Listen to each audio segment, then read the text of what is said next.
আসসালামু আলাইকুম।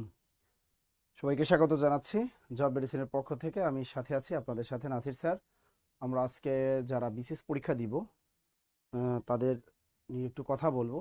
এবার যারা 47তম বিসিএস প্রিলিমিনারি পরীক্ষা দিব এবং পাশাপাশি যারা এবার প্রাইমারি পরীক্ষা দিব, নিবন্ধন পরীক্ষা দিব বা 11 থেকে 20তম গ্রেডের যারা পরীক্ষাগুলো দিব সে সম্পর্কে বিস্তারিত আলোচনা করা হবে আর আপনাদের প্রশ্নের জবাবগুলোও দেওয়া হবে। তো কে কোন জায়গা থেকে আমাদের সাথে লাইভটা দেখতেছেন একটু কমেন্টের মাধ্যমে জানিয়ে দিবেন। আর আমাদের 47তম বিসিএস এর আবেদন কিন্তু প্রায় শেষ পর্যায়ে চলে আসছে। 27 তারিখ আমাদের লাস্ট ডেট।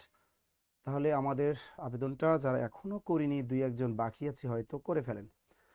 আর এবার জানি কেন বিসিএস এর আবেদনটা অনেক কম পড়ছে। প্রতিবার বিসিএস পরীক্ষায় 3 লাখ 4 লাখ এরকম আবেদন হয়। এবার বিসিএস পরীক্ষায় 2 লাখ ক্রস করতেই অনেক কি পানি খেতে হয়েছে আমাদের, তাই না? তার মানে আমরা বুঝতে পারলাম যে বিসিএস এর প্রতি এখন মানুষ কম ঝুঁকতেছে। বিসিএস এর দিকে মানুষ একটু কম ঝুঁকতেছে, মানুষ বেশিরভাগই একটু ঝুঁকতেছে 11 থেকে 20তম গ্রেডের দিকে, প্রাইমারির দিকে, এই অংশটার দিকে মানুষ একটু বেশি ঝুঁকতেছে, তাই তো? তারপর বলি ভাইয়া, যাদের বিসিএস এর অ্যাপ্লাই করার যোগ্যতা আছে তারা বিসিএস অ্যাপ্লাইটা করে রাখেন। আর বিসিএস এর অ্যাপ্লাই করে রাখলে অনেক উপকারিতা আছে। বিসিএস মানে বিসিএস না, এখন নন কাডার হবে। আপনি চিন্তা করেন প্রাইমারি স্কুলের হেডমাস্টার নিয়োগটা কত বড় একটা নিয়োগ আছে। বাংলাদেশে প্রত্যেকটা প্রাইমারি স্কুলের একজন হেডমাস্টার থাকে কিন্তু। তাহলে দেখেন এই হেডমাস্টারগুলো কোথা থেকে নিয়োগ দিবে, কই পাবে? আলাদা কোনো তো আর সার্কুলার দিচ্ছে না।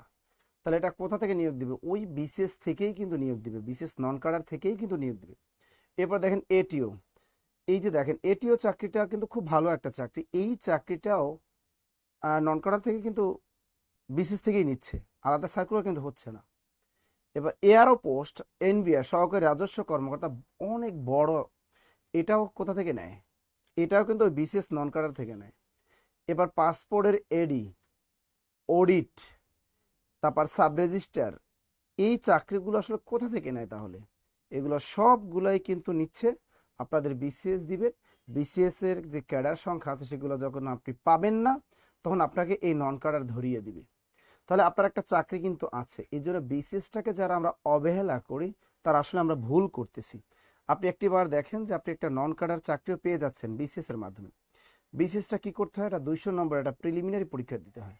120 থেকে 130 নম্বর রাখতে হয়। আপনার কিন্তু 200 নম্বর পিডির ভিতরে 150 নম্বর লাগে না, কিন্তু 140ও লাগে না, 130ও লাগে না।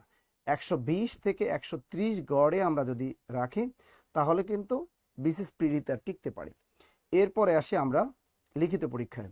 এই 900 বা 1100 নম্বরের লিখিত পরীক্ষা যখন আমরা দিই, এখানে 50% নম্বর থাকলেই মোটামুটি একটা নন ক্যাডার পাওয়া যায়। আর এর বেশি যখন নম্বরগুলো চলে আসে তখন আমাদের ভালো ভালো ক্যাডারগুলো আমরা পেয়ে যাই। সেক্ষেত্রে আমাদের কি করতে হবে? একটু পড়াশোনা করতে হবে। আর ভাইবার নম্বরটা যেহেতু একটু কমিয়ে দেওয়া হয়েছে 100 নম্বরে ভাইবা বিসিএস এ, সুতরাং আপনি বিসিএস এর রিস্কটা নিতেই পারেন। যেহেতু অ্যাপ্লাই করেছেন, অ্যাপ্লাই করলে একটু পড়াশোনা করতে হবে, একটু গুছিয়ে পড়াশোনা করেন। বিসিএস যারা অ্যাপ্লাই করেছেন তারা যদি কোনো কারণে বিসিএস প্রিলি থেকে ছিটকে পড়ে যান তাহলে কিন্তু অবশ্যই আপনার একটা পরবর্তী কিন্তু জায়গায় চলে যাবে। সেটা হলো কি জানেন? সেটা হলো প্রাইমারি। এই প্রাইমারিটা কিন্তু আপনি তখন ভালো করবেন। কেন? আপনি যেভাবে ডেডিকেশন দিলেন বিসিএস এর জন্য, দিন রাত 24 ঘন্টা পরিশ্রম করলেন, ওই পরিশ্রমের ফলটা কিন্তু আপনি বিসিএসেও পেয়ে যেতে পারেন। আর যদি কোনো কারণে বিসিএসে আপনি ছিটকে পড়েন, আপনি কিন্তু প্রাইমারিটা টাস টাস হয়ে যাবে, নিবন্ধনও হয়ে যাবে, 11 থেকে 20তম গ্রেডে হয়ে যাবে। অর্থাৎ কোনো না কোনো জব কিন্তু আপনার হয়ে যাবে। এজন্য বলি ভাইয়া যে বিসিএস প্রস্তুতিটা সাথে রাখেন। সাথে রাখলে একটা প্রেসারে থাকবেন। একবার একটা বিসিএস পরীক্ষাটা দেন। খুলে রাখছো কেন? লাগাও। মানে এখন এই যে জিনিসগুলো আমি বললাম, এই জিনিসগুলো আপনারা একটু মাথার ভিতরে গেঁথে রাখেন যে বিসিএস পরীক্ষাটার দিকে একটু নজর দেন। বিসিএস পড়াশোনা করেন, দেখবেন যারা বিসিএস প্রস্তুতি নেয় তাদের কোনো না কোনো একটা চাকরি হয়ে যায়। তাদের কাছে প্রাইমারি কিছুই না। ঢাকা ইউনিভার্সিটির স্টুডেন্টদের কাছে জিজ্ঞেস করেন যে আপনি কি প্রাইমারির জন্য পড়েন, আপনি কি নিবন্ধনের জন্য পড়েন, আপনি কি 11 থেকে 20তম গ্রেড পড়াশোনা করেন? বলবেন নো, ওগুলো জন্য আমাদের কোনো পড়াশোনা লাগবে না, কারণ ওগুলো আমরা এমনিতেই পারবো। কারণ আমাদের বিসিএস প্রস্তুতি নিয়ে আছে, বাকিগুলো এমনিতেই আমাদের কাভার হয়ে যাবে। তাহলে প্রাইমারি প্রস্তুতি কাদের জন্য লাগে? যারা বিসিএস দেয় না বা তারা ওদিকে চিন্তা করে না যে না এত বড় বড় পেনিক আমি নিব না, আমি শুধু প্রাইমারিটাই করব, তাহলে প্রাইমারি বিগত সালে প্রশ্নগুলো অ্যানালাইসিস করেন, বিসিএস প্রশ্নগুলো অ্যানালাইসিস করেন, তাহলে আপনি দেখবেন প্রাইমারিটা আপনি ভালো করবেন। নিবন্ধনের ক্ষেত্রেও সেম, আপনি বিগত সালে নিবন্ধন প্রশ্ন সলভ করেন, বিগত সালে প্রাইমারি প্রশ্ন সলভ করেন, বিগত সালে বিসিএস প্রশ্ন সলভ করেন, আপনি নিবন্ধনও পাশ করে ফেলবেন। এক কথা হলো আপনার বিসিএস ব্যতীত আপনার কোনো গতি নেই। গতবার প্রাইমারি পরীক্ষা আপনারা দেখছেন হুবহু 5-6টা, প্রত্যেকটা ধাপের পরীক্ষা 5-6টি, কোনো পরীক্ষা 8টি পর্যন্ত প্রশ্ন আসছে বিসিএস থেকে। সুতরাং বিসিএস পরীক্ষার আপনি প্রশ্ন অ্যানালাইসিস করেন, এগুলো পড়তেই হবে আপনাকে, কোনো মিস হবে না। আপনি বিসিএস দেন আর না দেন, আপনার কিন্তু এগুলো পড়তেই হবে, বিসিএস বিগত সালের প্রশ্ন। দেখি আমাদের সাথে কারা কারা যুক্ত আছেন এই টাইমে। এখন এই এমন একটা টাইমে আমি চলে আসলাম যে টাইমে সবাই কেউ খাওয়া দাওয়া করতেছে, কেউ গোসলের মানে কেউ গোসল করতেছে, আবার কেউ মাঠে ঘাটে আছে, কেউ চাকরি করতেছে, কেউ বা ঘুমন্ত অবস্থায় আছে। কারণ অনেক পাবলিকই কিন্তু ঘুমায়। আমরা বাঙালি আরামপ্রিয় জাতি, আমাদের মূল কাজটা হলো ঘুমিয়ে থাকা। আমাদের দুপুরে খাবার পর একটু ঘুম আসে, আমরা ঘুমিয়ে থাকি। কিন্তু না, মেধাবীরা কখনো ঘুমাতে পারে না, কারণ তাদের সর্বাত্মক টেনশন মাথার ভিতরে কাজ করে যে 2025 সালের ভিতরে যদি আমরা একটা জব না নিতে পারি, তাহলে আমাদের সমস্ত পরিকল্পনা ব্যর্থ হবে। ওকে, আশারত রাজিম সরকার আছেন আমাদের সাথে। আর কারা কারা আছেন দেখি একটু। রিক্তা শিকদার আছেন আমাদের সাথে, তানিশা তানজুম, আমি খাচ্ছি, এই যে দেখছেন একজন খাচ্ছে।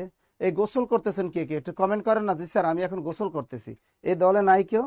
রিপন পাল, তিনি মাগুরা থেকে আছেন আমাদের। স্বপ্না রহমান, তিনি ময়মনসিংহ থেকে আছেন আমাদের সাথে। আরো কারা কারা আছেন একটু বলেন না। নুর আলম মিয়া স্যার কেমন আছেন? আলহামদুলিল্লাহ ভালো। নীলা আছেন আমাদের সাথে, সালাম দিয়েছেন। ওয়ালাইকুম আসসালাম। স্যার ঘুম হারাম হয়ে গেছে রিপন পাল। ভাই ঘুম হারাম হয়ে যাওয়া আসল কথা কি, ঘুমাতে তো হবেই, তবে ঘুমাতে হবে। ঘুমো হওয়ার একটা জিনিস আছে, দেখবেন আপনি বাংলাদেশের অনেক মানুষের গড় আয়ু অনেক কম। কারণ কি জানা, টেনশন। টেনশনের কারণে আমাদের মানবদেহে অনেক রোগ ব্যাধি জমা দেয়। যদি আপনার একটা চাকরি না থাকে, পরিবেশের আশেপাশে মানুষজন যে কটু কথা বলে, ফ্যামিলির মানুষ কটু কথা বলে, সমাজে কোথাও হাঁটা যায় না, কোথাও গ্রামের বাড়িতেও যাওয়া যায় না, তাহলে মানুষ জিজ্ঞেস করে তুই কি করস, এই যে তুই কি করস, তুই কি করস। গ্রামগঞ্জে মানুষ কিন্তু বলে, মেয়েদের সবসময় খোটা দেয়, তোর এখনো বিয়ে হয় না কেন, এই সেই, এই ব্লাবালা ব্লাবালা ইত্যাদি থাকে। এজন্যই বলি ভাই, পড়াশোনার কোনো বিকল্প নাই। যেহেতু পড়াশোনা করে একটা বড় ধরনের অপরাধ করে ফেলেছেন, এজন্য আপনার কিন্তু পড়াশোনাটা করতে হবে। পাশাপাশি টুকটাক বিজনেস যেগুলো আছে, বিজনেস রাখবেন, টিউশনিটা সাথে রাখবেন, কারণ বিজনেসও করবেন, টিউশনি রাখবেন, এর পাশাপাশি পড়াশোনাটা ধরে রাখবেন। তাহলে আপনারা দেখবেন যে একসময় এখন কষ্ট করি আমরা, এরপর অবশ্যই আমরা কি সুখ আমাদের চলে আসবে, সুখ আমাদের চলে আসবে। আচ্ছা দেখেন, এখানে আমি লাইব্রেরিতে বসে ক্লাস করছি। থ্যাংক ইউ রিপন পাল। আমি খেয়ে ক্লাসে আসলাম স্যার, ভেরি গুড। আনিকা সালাম। সীমা রাজবাড়ি থেকে আছেন আমাদের সাথে। আমি শুয়েছি। স্বপ্না রহমান, বা শুয়ে থাকো, ঘুমাইয়া পড়ো না, এই জবাবগুলো দিয়ে দাও, এই প্রশ্নগুলো যাতে পরীক্ষা আসলে আপনি ভুল না করেন। প্রথম প্রশ্নটা হলো, এখানে একটা বিশেষ পরীক্ষার প্রশ্ন দেওয়া হয়েছে। এই 17তম বিশেষ পরীক্ষার একটা প্রশ্ন এখানে কিন্তু দেয়া হয়েছে। এই প্রশ্নটা দেখবেন প্রাইমারিতে ধরবে, এটাই 11 থেকে 20তম গ্রেডের সব চাকরি পরীক্ষা ধরতে পারে, এটাই নিবন্ধনে ধরবে। আচ্ছা আমরা দেখি, বাংলা ভাষার উদ্ভব হয়েছে নিম্নোক্ত একটি ভাষা থেকে, সেই ভাষাটার নাম কি, কে পারেন বলেন, সেই ভাষাটার নাম কি? আপনারা যদি উত্তরটা দিতে পারেন তাহলে ভালো, না দিতে পারলে আমি ব্যাখ্যা সহ বুঝিয়ে দিব। স্যার বৃষ্টি হয়। শারমিন, না বৃষ্টি হবে কেন ঢাকাতে? স্যার আমি বিজনেস করি স্যার। বৃষ্টি আক্তার, ভেরি গুড। বিজনেস যারা করেন তাদেরকে সেলুট জানাই, কারণ ব্যবসায়ীদের একটা ডিমান্ডই আলাদা, ডিমান্ডই আলাদা। কিশোরগঞ্জ থেকে আছে আমাদের ফারহানা। আসসালামু আলাইকুম স্যার রহমতুল্লাহ, কেমন আছেন? সিরাজগঞ্জ থেকে দেখছি। সোহা ইসলাম এক্স হাসান আছেন আমাদের সাথে, ভেরি গুড। ভেরি সত্যি কথা স্যার, পড়াশোনা করে অপরাধ করেছি। শামিম রেজা, তিনি বলছেন C C C C C. Sumaiya, তিনি বলেছেন গ গ গ গ গ। দ্রুত বলেন, এখানে আমাদের বলা হয়েছে বাংলা ভাষার উদ্ভব হয়েছে নিম্নোক্ত একটি ভাষা থেকে। কোন ভাষা থেকে? আচ্ছা বলেন, এটা সংস্কৃত ভাষা, নাকি এটা পালি ভাষা, নাকি প্রাকৃত ভাষা, নাকি অপভ্রংশ ভাষা? অনেকে উত্তরটা পারছেন, সেজন্য অসংখ্য ধন্যবাদ। তারপর আমি বুঝিয়ে দিচ্ছি। দেখেন, আমরা জানি পৃথিবীর একটা কাল্পনিক ভাষার নাম ইন্দো ইউরোপীয়। ইন্দো ইউরোপীয়, ইন্দো ইউরোপীয় একটা ভাষার নাম। এই ইন্দো ইউরোপীয় ভাষা থেকে একটা ভাষার জন্ম আসছে ইন্দো ইরানীয়। ইন্দো ইরানীয়, এখান থেকে একটা ভাষার জন্ম লাভ করছেন, সেটার নাম হলো ভারতীয় আর্য। ভারতীয় আর্য। এই ভারতীয় আর্য থেকে একটা ভাষা আসছে কি, প্রাকৃত ভাষা। একটা ভাষা আসছে প্রাকৃত ভাষা। এই প্রাকৃত ভাষা থেকে আবার দুটো ভাষা জন্ম লাভ করলো, একটা আমাদের বাংলা ভাষা, একটা আমাদের বাংলা ভাষা, আর একটা আমাদের অসমিয়া ভাষা, দন্ত অস মস্কেমি অন্ত্যেষ্টিয়াকার, অসমিয়া ভাষা। তাহলে আমরা দেখি, দেখেন তাহলে বাংলা ভাষার উৎপত্তি হয়েছে মূলত কোথা থেকে। আপনারা যদি পরীক্ষাটা প্রশ্ন আসে যে বাংলা ভাষার উৎপত্তি হয়েছে কোথা থেকে, আপনি আগে খুঁজবেন প্রাকৃত ভাষাটা আছে কিনা। যদি কোনো কারণে প্রাকৃত ভাষা না থাকে সেক্ষেত্রে আপনি ইন্দো ইউরোপীয় টিক দিবেন। কারণ বাংলা ভাষার আদিম উৎস কোনটা, এভাবে পরীক্ষায় প্রশ্ন আসে যে বাংলা ভাষার আদিম উৎস কোনটা, সেটা হলো ইন্দো ইউরোপীয়। তো এই ইন্দো ইউরোপীয় আর হলো প্রাকৃত ভাষা, দুইটার দিকে নজর রাখবেন। যদি পরীক্ষা বলে বাংলা ভাষার আদিম উৎস কোনটা, তাহলে ইন্দো ইউরোপীয়। আর যদি বলে বাংলা ভাষার উৎপত্তি হয়েছে কোথা থেকে বা উদ্ভব হয়েছে কোথা থেকে, সেটা উত্তরটা হবে প্রাকৃত ভাষা, প্রাকৃত ভাষা, প্রাকৃত ভাষা। ক্লিয়ার? আর যদি বলে বাংলা ভাষার জননী বলা হয় কাকে, প্রাকৃত ভাষাকে। বাংলা ভাষার মা বলা হয় কাকে, প্রাকৃত ভাষাকে। বাংলা ভাষার ভাই বলা হয় কাকে, অসমিয়া ভাষাকে। বাংলা ভাষার বোন বলা হয় কাকে, অসমিয়া ভাষাকে। বাংলা ভাষার সহোদর ভাষা বলা হয় কাকে, অসমিয়া ভাষাকে। অসমিয়া ভাষা কোন অঞ্চলের ভাষা, ভারতের আসাম অঞ্চলের ভাষা। কথা ক্লিয়ার? ক্লিয়ার কিনা বলেন, ক্লিয়ার কিনা, ক্লিয়ার কিনা, ক্লিয়ার কিনা? স্যার বিসিএস কোচিং করলে কি 10 থেকে 20 মিনিট এটা হয়ে যাবে ইনশাল্লাহ। কারণ বিসিএস কোচিংটা করলে তো ভাই 10 থেকে 20 মিনিট হয়েই যাবে, টেনশনের কোনো কারণ নাই। আলিফা ইসলাম, আলিফ ইসলাম, গ গ। আচ্ছা এটা ক্লিয়ার কিনা, যদি বুঝতে পারেন লেখা ডান পড়ে ফেলেন। ডান ডান ডান বলবেন, ডান একেবারে ডান, ডান বলে ফেলবেন একেবারে, লেখা শেষ হয়ে গেলে ডান। তাহলে এটা ক্লিয়ার কিনা, ক্লিয়ার হলে বলবেন ক্লিয়ার। হ্যাঁ ভাই বোন ভাষা, বা ফারহানা শেখ বলছে স্যার ভাই বোন ভাষা, গুড, ভাই বোন ভাষা, ভেরি গুড, ভেরি গুড। আমরা সবাই ক্লাসটা শেয়ার দিয়ে রাখবো টাইম লাইনে, তাহলে আমরা প্রশ্নগুলো ইজিলি পরবর্তীতে এই ক্লাসটা আবার পাবো। দেখো এই প্রশ্নটা আমাকে অনেকেই করেন, এটা প্রাইমারি সহকারী শিক্ষক নিয়োগ পরীক্ষা 2014 এবং 17 সালে আসছে। দেখেন যে বাগধারা ব্যাকরণের কোন অংশে আলোচিত হয়, এই প্রশ্নটা আপনারা অনেকেই করেন। স্যার বাজারে প্রাইমারি গাইডে ভুল, স্যার বাজারে নিবন্ধন গাইডে ভুল, বাজারে বিশেষ গাইডেও দেখি ভুল। স্যার এটা আপনি একটু বলে দেন যে বাগধারা ব্যাকরণের কোন অংশে আলোচিত হয়। আমি বলে দিব, তার আগে আপনাদের কাছ থেকে আমি শুদ্ধ উত্তরটা আশা করতেছি। বলেন স্যার পেইড ব্যাচের ক্লাস নেয়ার তো খবর নাই। কে কইছে পেইড ব্যাচের ক্লাস নেয় না? ওই জুলফুকার আই, তুমি কি গোসল করে আসছে এই মাত্র? এখন তো পেইড ব্যাচের 3টের ব্যাচের ক্লাস তো চলে, আমাদের বিজ্ঞানের ক্লাস চলতেছে, আমাদের বেলাল স্যারের বিজ্ঞান ক্লাস চলতেছে পেইড ব্যাচে। এটা দ্রুত বলো, দ্রুত। এটা কি হবে, বাগধারা ব্যাকরণে কোন অংশে আলোচিত হয়? ফারহানা শেখ আন্দাজে ঢিল মারছে ধ্বনিতত্ত্ব। সাবরিনা মমতাজ তিনি বলেছেন বাক্যতত্ত্ব, তিনি বলেছেন বাক্যতত্ত্ব। সবাই আন্দাজে ঢিল মারেন, এই যে যারা আন্দাজে ঢিল মারতেছেন না, তাদের কখনো চাকরি হয় না। তোমরা পড়াশোনা এমন ভাবে করো, এই খয়রাতি মার্কা পড়াশোনা করে জীবনে কোনো লাভ নাই, জীবনে কোথাও দাঁড়াইতে পারবে না, কোথাও দাঁড়াইতে পারবে, সমাজের ধারে কাছেও দাঁড়াইতে পারবে না।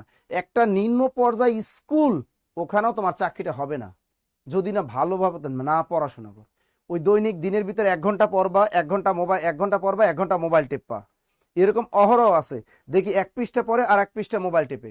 এই টেপা টেপের কাজ যতদিন করবা, চাকরি জীবনও হইতো না।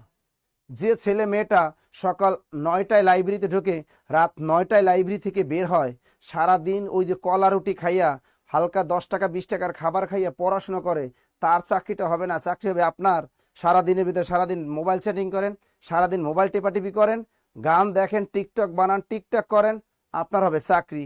এগুলো বাদ দেন, পড়াশোনা করেন। যদি চাকরি পেতে হয় ওরকম কষ্ট করতে হবে, কষ্ট ছাড়া কখনো চাকরি হবে না। টিকটক করলেও চাকরি হবে না, ঠোঁটে লিপস্টিক দিয়ে ঘুরলেও লাভ নাই, আর রূপচর্চা করলেও লাভ নাই। যারা চাকরির জন্য পড়াশোনা করে তারা রূপচর্চা করার কোনো টাইম পায় না, টিকটক করারও টাইম পায় না।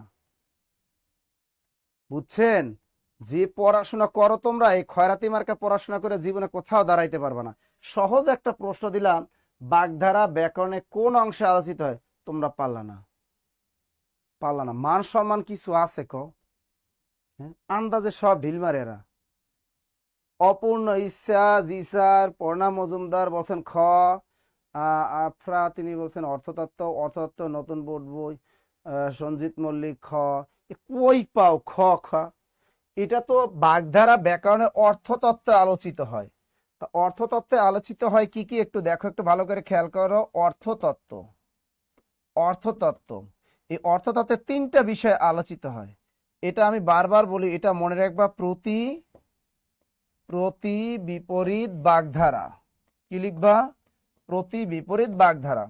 তা প্রতি দিয়ে মনে রাখবা প্রতিশব্দ। তা প্রতিশব্দ ব্যাকরণে কোন অংশ আলোচিত হয়? অর্থতত্ত্বে। বিপরীত দিয়ে মনে রাখবা বিপরীত শব্দ। তাহলে বিপরীত শব্দ ব্যাকরণের কোন অংশে আলোচিত হয়? অর্থতত্ত্বে। তাহলে বাগধারা ব্যাকরণে কোন অংশে আলোচিত হয়? অর্থতত্ত্বে। তোমাদের চাকরিটা হবে কেমনে? তোমরা একটা বিগত সালে প্রাইমারি প্রশ্নই পারো না, বিগত সালের প্রাইমারি প্রশ্নই পারতেছো না, তার চাকরিটা কেমনে হবে বলো? তাহলে বাগধারা ব্যাকরণে কোন অংশে আলো, তিনটা বিষয় মনে রাখবা। তাহলে যদি পরীক্ষা আসে প্রতিশব্দ ব্যাকরণে কোন অংশে আলোচিত হয়? অর্থতত্ত্বে। এটাকে ইংরেজিতে বলে সেমান্টিক্স। অর্থতত্ত্বকে ইংরেজিতে কি বলে? সেমান্টিক্স। খেয়াল করো, সেমান্টিক্স। তার বিপরীত শব্দ কোথায় আলোচিত হয়? অর্থতত্ত্বে। বাগধারা ব্যাকরণে কোন অংশে আলোচিত? অর্থতত্ত্বে। ভালো করে খেয়াল রাখো, ভালো করে খেয়াল রাখো, ভালো করে খেয়াল রাখো। যদি এগুলা যদি না পারো তার জীবনও চাকরি হইতো না। বেসিক জ্ঞান জানবা না, কখনো চাকরি হবে না। শুধু এমসিকিউ সলভ করলেই হবে না, বেসিক জ্ঞান থাকা লাগবে। তাহলে বাংলা ব্যাকরণে আলোচ্য বিষয় কয়টি? চারটি। বাংলা ব্যাকরণে আলোচ্য বিষয় কয়টি? চারটি। ধ্বনিতত্ত্ব, রূপতত্ত্ব, বাক্যতত্ত্ব, অর্থতত্ত্ব। এর ভিতর অর্থতত্ত্বে আলোচিত হয় তিনটা বিষয়: প্রতিশব্দ, বিপরীত শব্দ, আর একটা হলো বাগধারা। প্রতিশব্দ, বিপরীত শব্দ, আর একটা কি? বাগধারা। ক্লিয়ার? এটা ক্লিয়ার? শামীম রেজা স্যার আমার হয়েছে, very good, 100% A. Shiuli Khatun, very good, very good, thank you, thank you, thank you, thank you. এগুলা বেসিক ক্লাস করবা, বেসিক ভাষা ধ্বনি বর্ণের বেসিক ক্লাসটা করবা পেইড বেজের, দেখবা জীবন আর এগুলো ভুলবা না। এই বাজারে গাইড বই ভুল জিনিস পড়বা, পরীক্ষায় নম্বর পাবা না কিন্তু।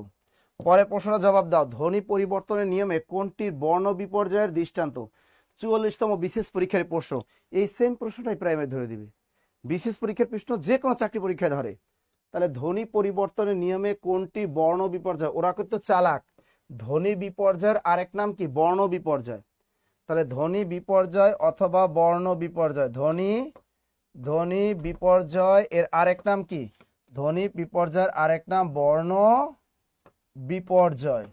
ধ্বনি বিপর্যয়ের আরেক নাম বর্ণ বিপর্যয়। লেখেন, ধ্বনি বিপর্যয় অথবা বর্ণ বিপর্যয়, দ্রুত লেখেন। একটা জিনিস মাথায় রাখবেন যে প্রত্যেকটা মন্ত্র অধিদপ্তরে খালি হয়ে যাবে অনেক। ভুয়া মুক্তিযোদ্ধা তালিকা তৈরি করা হচ্ছে। যে সমস্ত প্রাইমারি স্কুলে চাকরি করতেছে, কলেজে চাকরি করতে, যারা ভুয়া মুক্তিযোদ্ধা সার্টিফিকেট দিয়ে যারা পূর্বে 8-10 বছর আগেও চাকরি নিছে, তাদের চাকরি আর থাকতেছে না, এটা নিশ্চিত থাকেন। অনেকের চাকরি গেছে, দেখতেছেন না কত মানুষের চাকরি চলে গেল। এই পোস্টগুলো কিন্তু খালি হচ্ছে। ভুয়া মুক্তিযোদ্ধাদের তালিকা তৈরি করা হচ্ছে, যারা ভুয়া মুক্তিযোদ্ধা দিয়া নাতিপুতি কোটা দিয়ে যারা চাকরি নিছে, এদের চাকরি কিন্তু চলে যাবে, নিশ্চিত থাকেন। আমরা চাই প্রকৃত মুক্তিযোদ্ধারা চাকরি পাক। তা ধ্বনি বিপর্যয় অথবা কি? বর্ণ বিপর্যয়। এটা কি? এটা জিনিসটা মনে রাখবা, শব্দের মধ্যে দুটো ধ্বনি পরস্পর জায়গা বদল করবে। ধ্বনি বিপর্যয় বা বর্ণ বিপর্যয় চেনার উপায় কি? শব্দের মধ্যে দুটো ধ্বনি পরস্পর জায়গা বদল করবে, অর্থাৎ ইন্টারচেঞ্জ করবে, এরকম। তা কোনটা? দ্রুত বলো, দ্রুত। হ্যাঁ, পিশাস, পিশাস। আমি বললাম শব্দের মধ্যে দুটো ধ্বনি পরস্পর কি? জায়গা বদল করবে, পরস্পর জায়গা বদল। এরকম আছে পিশাস, কি আছে? পিশাস। যেমন একটা উদাহরণ দিই, নকশা, এটাকে বলে ধ্বনি বিপর্যয় অথবা বর্ণ বিপর্যয়। এই ন কিন্তু ঠিক থাকবে, তালবস্যা মাঝখানে আসবে, আর কটা শেষে চলে যাবে, নস্কা। তা নকশা হয়ে গেল কি? নস্কা। আমি বলেছি শব্দের মধ্যে দুটো ধ্বনি পরস্পর জায়গা বদল করবে, আর কোনো কাজ নাই কিন্তু, আর কোনো। আমরা বলি কি লাফ, লয়কার লাফ, লাফ। এই লাফ যদি এই পাশে নি, ফ আগে আসবে, ল শেষে যাবে, হবে ফাল, ফয়কার ফা, লা, ফাল। এবার দেখেন পয়স্কের পি, শয়কার সা, চ, পিশাস। আপনি পয়স্কের পি এখানে পয়রসিকের পি ঠিক রাখেন, এরপর চ মাঝখানে ঢুকান, হয়ে যাবে পয়স্কের পি, চয়কার চা, তালা বসা, পিশাস। পিশাস হয়ে গেল পিশাস। এগুলোকে বলে ধ্বনি বিপর্যয় অথবা বর্ণ বিপর্যয়। তাহলে আমরা ধ্বনি, ওরা প্রশ্নকর্তারা চালাক, ওরা সরাসরি বলে নাই নিচের কোনটি ধ্বনি বিপর্যয়ের উদাহরণ, তারা সবাই পারতো, কিন্তু ওরা চালাকি করে অবলিকটা দিয়ে দিছে যে ধ্বনি বিপর্যয় অথবা বর্ণ বিপর্যয়। আমরা কেমনে শিখবো? শব্দের মধ্যে দুটো ধ্বনি পরস্পর জায়গা বদল করবে। এর বলে রিক্সা হয়ে যায় রিস্কা, রিক্সা হয়ে যায় কি? রিস্কা হয়ে যায়। এই যে এই রিক্সা, এই যেটা আমরা বলি রিক্সা হয়ে যায় কি? রিস্কা, রিস্কা হয়ে যায়। এই যে জিনিসগুলো হয়ে যায়, এগুলোকে বলে ধ্বনি বিপর্যয় অথবা বাক্স হয়ে যায়, বাক্স। ক্লিয়ার? এটা ক্লিয়ার, বুঝছেন? ধ্বনি বিপর্যয় অথবা বর্ণ বিপর্যয় ক্লিয়ার তো সবাই? Very good, very good, very good. তাহলে আমরা এটাও পারলাম, পরীক্ষা আসলে যেন পারে কোনটি মূল ধ্বনি নয়। দেখেন কোনটি মূল ধ্বনি নয়, এই প্রশ্নটা কিন্তু খুবই খুবই অ্যামাজিং একটা প্রশ্ন। কোনটি মূল ধ্বনি নয়, প্রশ্ন ভালো করে পড়বেন তারপর উত্তর করবেন। রস্যু, স্বরীয়, এ রস্যু, আপনাদের কাছ থেকে উত্তরটা আশা করতেছি, পরে আমি বলে দিব, না পারলে আমি বলে দিব, দ্রুত উত্তরটা করো। কোনটি মূল ধ্বনি নয়, কোনটি মূল ধ্বনি নয়? উ, অ, এ, ও। দ্রুত বলেন। ফারজানা খান তিনি বলেছেন ও। ও ও অনেকে বলতেছেন। আগে আমাদের শিখতে হবে ধ্বনি কয়টা, আমাদের বাংলা মূল ধ্বনি কয়টা বলতে পারবা কেউ? বাংলা মূল স্বরধ্বনি কয়টা বলতে পারবা? বাংলা মূল স্বরধ্বনি কয়টা? বাংলা মূল স্বরধ্বনি কিন্তু 6টা। কয়টা? 6টা। এই একটা প্রশ্ন। আর যদি বলে বাংলা স্বরধ্বনি কয়টা, বাংলা স্বরধ্বনি বললে কিন্তু 7টি। আর যদি বলে বাংলা মূল স্বরধ্বনি কয়টি, 6টি। সে 6টি কি কি একটু দেখো। অ, আ, ই, উ, এ, ও। 1 2 3 4 5 6, এই 6টিকে বলে বাংলা মূল স্বরধ্বনি। আর যদি বলে বাংলা স্বরধ্বনি কয়টি, 7টি। কি কি দেখো। অ, এবার কি অ, আ, ই, উ, এ, ও, আর একটা কি এ। এখানে হলো কয়টা? 1 2 3 4 5 6 7টা। তার বাংলা স্বরধ্বনি কয়টা? 7টা। এই এ ধ্বনিটা বাংলা আমরা ইংরেজি থেকে নিয়ে এসেছি, আর বাংলায় এই এ ধ্বনিটি চালু করেন ডক্টর মোহাম্মদ আব্দুল হাই। তা যদি পরীক্ষায় প্রশ্ন আসে বাংলা মূল স্বরধ্বনি কয়টি, উত্তর হবে 6টি। বাংলা স্বরধ্বনি কয়টি, উত্তর হবে 7টি। এখন দেখো পরীক্ষায় প্রশ্ন আসছে কোনটি মূল ধ্বনি নয়। তা রস্যু এটা কিন্তু আছে, অ এটাও আছে, এ এটাও আছে, ও কোথাও আছে, ও কিন্তু এর ভিতরে নেই, এখানেও কিন্তু ও নাই। সুতরাং এই ওই ওকে বলা হয় দ্বিস্বর ধ্বনি, বা হ্যাঁ ওটাকে বলা হয় দ্বিস্বর ধ্বনি, দ্বিস্বর বর্ণ। ওকে বলা হয় দ্বিস্বর বর্ণ অথবা যৌগিক স্বরবর্ণ। একটা হলো ও, ওই, আর একটা কি, একটা হলো ওই আর একটা হলো ও। ওই এর এটা হলো ও প্লাস রস্যই ওই, আর এটা হলো ও প্লাস রস্যু ও। তা বাংলা ভাষায় দ্বিস্বর বর্ণ অথবা যৌগিক স্বরবর্ণ আছে 2টি। যে 2টি বর্ণের ভিতরে আরো 2টি বর্ণ লুকানো আছে, সেটা হলো ও, একটা ওই আর একটা ও। তা ওই এর ভিতরে আছে ও রস্যই ওই, আর ও এর ভিতরে আছে ও রস্যু ও। ক্লিয়ার সবাই? এই বেসিকটা ভালো করে খেয়াল রাখেন, যদি কোনো জব পরীক্ষায় আসে এটা যেন পারেন আপনারা। ভালো করে খেয়াল রাখেন। কিন্তু স্বর বর্ণ কয়টা? 11টা। স্বর বর্ণ কয়টা আমাদের? 11টা। এটা ক্লিয়ার কিনা কমেন্টে জানাও। ঈশিতা আক্তার, সাবরিনা, মাহমুদ, সামিয়া, দ্রুত বলো ক্লিয়ার এটা? অনেক বাজারে গাইডে এখানে কিন্তু স্বরেও দেওয়া, এটা দেয়া যাবে না, মাথার ভিতরে গেঁথে রাখেন। একটা হলো ওই আর একটা হলো ও। এটা কিন্তু অনেক বাজারে গাইডে দেয়া, এটা কিন্তু মূলত দেখো ও রস্যই ওই, আর এটা হলো ও রস্যু ও। অনেক বাজারে গাইডে এখানে ও প্লাস রস্যই দেওয়া, এখানে অ প্লাস এভাবে দেওয়া, অ রস্যই ওই এভাবে দেয়া আছে, ও অ রস্যু ও। এটা ভুল, এটা ভুল, শুদ্ধটা জানো, অরিজিনালটা টিক দাও। এটা আর এটা মনে থাকে জানো? ক্লিয়ার সবাই? ওকে। এরপরে দেখো চৌহদ্দি শব্দটি কোন কোন ভাষার শব্দ মিলে তৈরি হয়েছে। এই প্রশ্নটা আমাদের অনেকবার বিসিএস পরীক্ষায় আসছে, অনেকবার প্রাইমারিতে আসছে, বিভিন্ন জব পরীক্ষা এটা আসতে দেখা যায়। যে চৌহদ্দি মানেটা কি, আমরা যখন চৌহদ্দি মানে সীমানা নির্ধারণ, যখন আমরা জমি জমা দেখি, এই জমি জমায় কিন্তু কি আছে বিভিন্ন জায়গায় আমরা একটা চৌহদ্দি দেখি। এই চৌহদ্দি মানে সীমানা নির্ধারণ, চৌহদ্দি মানে সীমানা নির্ধারণ করা। আচ্ছা, শামীম রেজা বলছেন বাংলা প্লাস ফার্সি। দেখি চৌহদ্দি শব্দটি কোন দুটি ভাষা মিলে হয়েছে বলেন তো? এটা বাংলা প্লাস ফার্সি, নাকি সংস্কৃত প্লাস ফার্সি, নাকি ফার্সি প্লাস আরবি, নাকি সংস্কৃত প্লাস আরবি? টাস্টার জবাব দেন। শেখ সিনা তিনি বলছেন সংস্কৃত প্লাস ফার্সি, অনেকে বলছেন খ, অনেকে বলতেছেন ক, অনেকে বলতেছেন গ। দেখেন এরকমই কিন্তু হয় পরীক্ষায়, সবাই কিন্তু টিকে না। বাজারে শুধু গাইড বই পড়া যারা এক্সাম হলে যায় তারা কিন্তু বোকার স্বর্গে বসবাস করে। শুদ্ধটা না জানলে জানা জিনিসটা ভুল হয়ে যাবে, শুদ্ধটা না জানলে আপনাদের জানা জিনিসটাও ভুল হয়ে যাবে। আচ্ছা দেখেন এখানে এটা শুদ্ধ উত্তর হবে বাংলা প্লাস ফার্সি, বাংলা প্লাস ফার্সি। তো যারা বাংলা প্লাস ফার্সি বলছেন তারা রিয়েল, আর বাকিরা সব ভুয়া। এটা হলো আমাদের বাংলা শব্দ, আর হদ্দি এটা হলো আমাদের ফার্সি শব্দ। বাংলা একাডেমি আধুনিক বাংলা অভিধানটা খুলে দেখেন, সুন্দর মতো বাংলা একাডেমি আধুনিক বাংলা অভিধানে দেয়া আছে চৌহদ্দি শব্দটি বাংলা প্লাস ফার্সি এই দুইটা মিলে তৈরি হয়েছে। ক্লিয়ার? লিখছেন সবাই? যারা যারা এইটা ভুল পড়তা, বাজারে গাইড বইয়ে যারা ভুল করতা, এখন তওবা পড়ো, কান ধরো, আর জীবনে ভুল গাইড বই পড়বো না, ভুল কোনোদিনও পড়বো না। ভুল জিনিসটা খুবই খারাপ জিনিস। আজকে লিখে রাখেন কার হইল এটা। মতিন বলছেন স্যার আমার হইছে, থ্যাংক ইউ। বাংলা প্লাস ফার্সি, চৌহদ্দি কি বাংলা প্লাস ফার্সি। আচ্ছা, কোনটি বিদেশি শব্দ? প্রাইমারি শিক্ষক নিয়ে পরীক্ষা আসছে, কোনটি বিদেশি শব্দ এখানে আপনারা বের করেন। এখানে অপশন দেয়া আছে হাত, অপশনে দেয়া আছে ডাগর, অপশনে দেয়া আছে হায়াত, অপশনে দেয়া আছে নাগর। দেখি কার কার হয় এখান থেকে,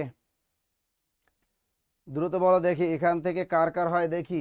কোনটি বিদেশি শব্দ?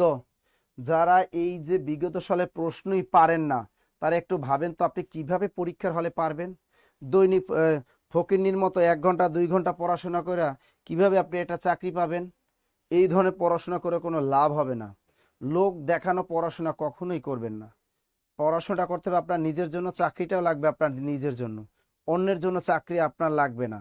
নিজের জন্য চাকরি করবেন, সুন্দরভাবে পৃথিবীতে বেঁচে থাকার জন্য, ভালো একটা সম্মান নিয়ে পৃথিবীতে বেঁচে থাকার জন্যই আপনার চাকরি লাগবে। সুতরাং আপনার পড়াটা কেউ অন্যজনে পড়ে দিবে না, বা আপনার লেখাটা অন্যজনে লিখেও দিবে না। সুতরাং নিজেদের জন্যই পড়াশোনা করেন। না, ক্যারিয়ার প্লাস বই রমজানে আসবে, ক্যারিয়ার প্লাস বই আপডেটটা রমজানে আসবে, কাজ চলতেছে, ওয়েট করো। আচ্ছা, অনেকে বলতেছেন হায়াত হায়াত হায়াত হায়াত হায়াত, বাকিগুলা কি তাহলে? এখানে দেখো হাত হলো তদ্ভব বা খাঁটি বাংলা শব্দ, তদ্ভব বা খাঁটি বাংলা শব্দ। তার হাত কি শব্দ? পরীক্ষা আসতে পারে, যে কোনো পরীক্ষায় হাত কি শব্দ? হাত হলো তদ্ভব বা খাঁটি বাংলা শব্দ। কারণ হন্ত, এই যে দেখো এটা মূলত আসতে হ শয়তাস্ত হস্থ, এরপর দেখ হ নয়থান্ত হন্থ, এরপরে হাত। তার তদ্ভব বা খাঁটি বাংলা শব্দ কাকে বলে? যে সকল শব্দের মূল উৎস সংস্কৃত ভাষায় খুঁজে পাওয়া যায় তাকে বলে তদ্ভব বা খাঁটি বাংলা শব্দ। ডাগর এটাও কিন্তু তদ্ভব বা খাঁটি বাংলা শব্দ। ডাগরটাও, কারণ দীর্ঘ মূল এর সংস্কৃত শব্দ হলো দীর্ঘ, দীর্ঘ থেকে আসছে ডাগর, সুতরাং ডাগরও হলো তদ্ভব বা খাঁটি বাংলা শব্দ। অনেকে ইউটিউবে দেখি পড়ায় ডাগর এটা বাংলা দেশি শব্দ, ডাহা মিথ্যা কথা। অনেকে দেখতেছি ডাগর, ডাগর চোখ, এই ডাগর পড়াচ্ছে। অনেক ইউটিউবাররা দেখি যে ডাগর পড়াচ্ছে তারা দেশি শব্দ। অনেক বাজারে গাইডেও দেখেছি ডাগর লেখা দেশি শব্দ। এটা ডাহা মিথ্যা কথা, ডাহা মিথ্যা কথা, ডাহা মিথ্যা কথা। ডাগর কিন্তু তদ্ভব বা খাঁটি বাংলা শব্দ, তথ্যসূত্র বাংলা একাডেমি আধুনিক বাংলা অভিধান। এবারে দেখো নাগর, এটা হলো নগর যোগ এষ্ণ, নগর যোগ এষ্ণ সমান সমান কি নাগর। এটা হলো তৎসম শব্দ। নাগর কি শব্দ? নাগর হলো তৎসম শব্দ, তৎসম শব্দ। তাহলে হায়াত কি শব্দ? এখানে পরীক্ষায় প্রশ্ন আসছে কোনটি বিদেশি শব্দ, সুতরাং হায়াত বিদেশি শব্দ। স্যার কোন পরীক্ষা যদি তাহলে হায়াত কোন ভাষার শব্দ? হায়াত কিন্তু আরবি শব্দ, লিখে রাখো। হায়াত হলো আরবি শব্দ। হায়াত কি শব্দ? হায়াত আরবি শব্দ। নাগরের ডাগর ডাগর চোখ, এটা কোনো কথা? দ্রুত বলো দ্রুত। এই নাগর কিন্তু, নাগর শব্দের অর্থ হলো অবৈধ প্রেমিক। নাগর শব্দের অর্থ কি? নাগর অর্থ অবৈধ প্রেমিক, অর্থাৎ তোমার এক পিস হাজবেন্ড আছে, তোমার এক পিস হাজবেন্ড থাকা সত্ত্বেও তুমি যদি আর একটা বয়ফ্রেন্ড রাখো তাহলে ওই বয়ফ্রেন্ডটাকে বলা হবে নাগর। কথা ক্লিয়ার? নাগর মানে কি? অবৈধ প্রেমিক। স্যার ইত্যাদি প্রভৃতি প্রমুখ এই 3টি শব্দের মধ্যে পার্থক্য, 3টি শব্দ হলো লাউ আর কদুর মতো, ও 3টা হলো লাউ আর কদুর মতো। এটা ক্লিয়ার? লেখা শেষ? লেখা শেষ তো? তা হাত কি শব্দ? পরীক্ষা আসতে পারে হাত কি শব্দ? তদ্ভব বা খাঁটি বাংলা শব্দ। ডাগর কি শব্দ? তদ্ভব বা খাঁটি বাংলা শব্দ। হায়াত কি শব্দ? আরবি শব্দ। নাগর তৎসম শব্দ। লিখছেন? এটা লিখছেন? গুড। পরে প্রশ্নটা দেখি, উকিল কোন ভাষার শব্দ? দ্রুত বলো। শব্দ ভান্ডারের বেসিক ক্লাস আপনাদের করতে হবে, কারণ বাজারে গাইডে এই শব্দ ভান্ডারটা নিয়ে সবচেয়ে বেশি ভেজাল। দ্রুত বলো এটা, উকিল কোন ভাষার শব্দ? সহজ কিন্তু।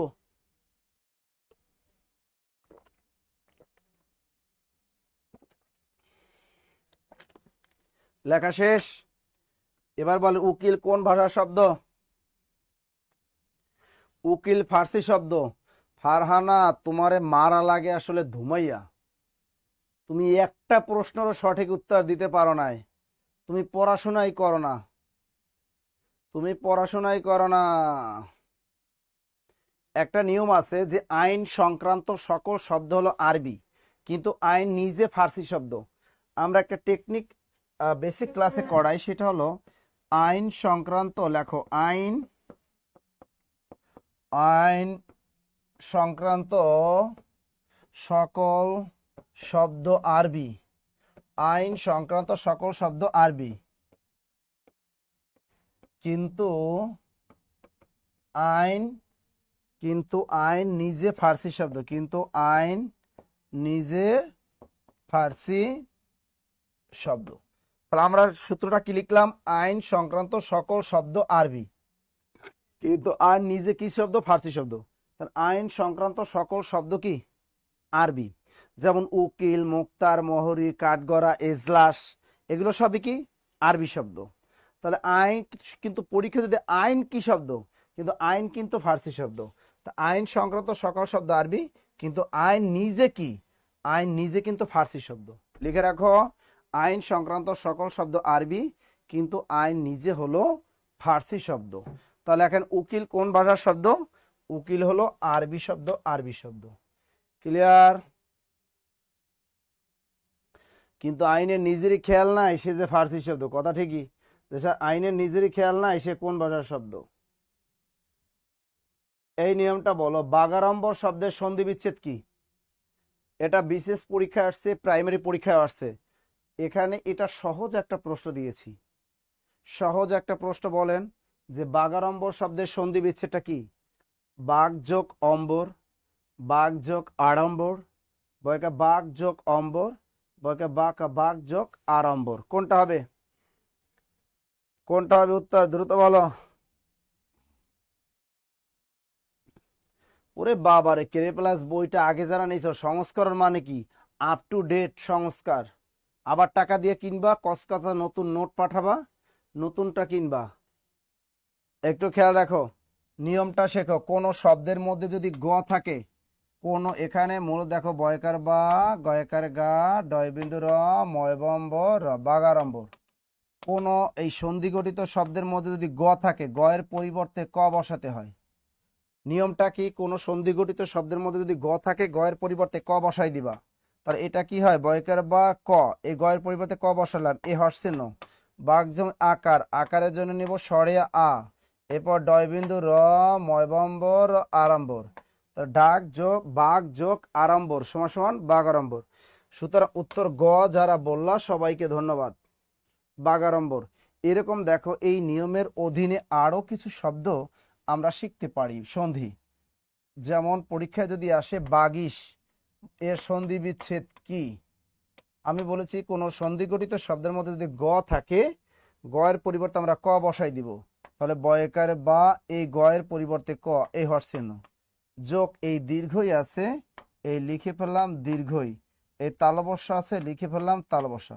তাহলে বাক যোগ ইস সমান সমান বাগিস। এরপর দেখো, এই রিলেটেড আরো একটা প্রশ্ন আমরা লিখতে পারি, যেমন বাগদত্তা, বয়কার বা, বাক দত্তা, বাগদত্তা, এর সন্ধি বিচ্ছেদ কি? গ আছে, গ এর পরিবর্তে ক বসাই দিবা, বয়কার বা, এই ক, বাঘ যোগ আছে দত্তা, লিখে ফেলবা দত্তা। ক্লিয়ার? লিখছেন লিখছেন লিখছেন?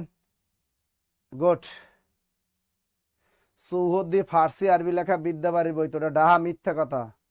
ওইটা হলো ডাহা মিথ্যা কথা, ডাহা মিথ্যা কথা। বাংলা একাডেমির আধুনিক বাংলা অভিধান খুলে দেখেন, ওইটা ডাহা মিথ্যা কথা। একটা নম্বর ভুল পরীক্ষায় দাগাই আসবা, তোমার জীবনটা ধ্বংস হয়ে যাবে, তোমার যৌবনটা যাবে সাথে ফ্রি। তাহলে বাঘ যোগ দত্তা সমান সমান বাগদত্তা। ক্লিয়ার? এরপর ইজিলি এগুলা, এই যে বাগধারা, বাগধারা এ গ আছে, গ এর পরিবর্তে ক, বাঘ যোগ এরপর আছে ধারা সমান সমান বাগধারা। তার মানে নিয়মটা আমরা শিখতে পারলাম, কোন শব্দের মধ্যে যদি গ থাকে গ এর পরিবর্তে ক হবে। ক্লিয়ার সবাই? ক্লিয়ার সবাই? Clear clear. তার কোন সন্ধিগঠিত শব্দের মধ্যে যদি গ থাকে গ এর পর দিবে ক বসাই দিবা। আমি বুদ্ধি শিখাই দিই, পরীক্ষায় সবই পারবা। এর পরের প্রশ্নটা দেখো, বিচ্ছিন্ন শব্দের সঠিক সন্ধি বিচ্ছেদ কোনটি? এটাও প্রাইমারি শিক্ষক নিয়োগ পরীক্ষায় 2011 এবং 2019 সালে এসেছে। বিচ্ছিন্ন শব্দের সন্ধি বিচ্ছেদ কি? খুবই সহজ একটা প্রশ্ন। এই রিলেটেড প্রশ্ন যদি আরো পরীক্ষা আসে আমি আপনাদেরকে নিয়মটা বলে দিলে পারবেন। দ্রুত লেখো,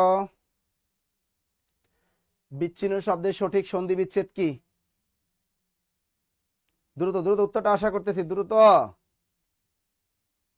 কোনটা স্যার? 9 ক, বিযোগ চিহ্ন। আচ্ছা, এই নিয়মটা আমি বলে দিই তাহলে সবাই পারবা। যে কোনো সন্ধির মধ্যে যদি চয়স থাকে, কোন সন্ধিগঠিত শব্দের মধ্যে চয়স থাকলে, কোন সন্ধিগঠিত শব্দের মধ্যে চয়স থাকলে শুধু চ উঠে যাবে, শুধু চ উঠে যাবে, আর কোনো কাজ নাই। তার নিয়মটা কি? কোন সন্ধিগঠিত শব্দের মধ্যে যদি চয়স থাকে তাহলে শুধু চ উঠে যাবে, আর কোনো কাজ নাই।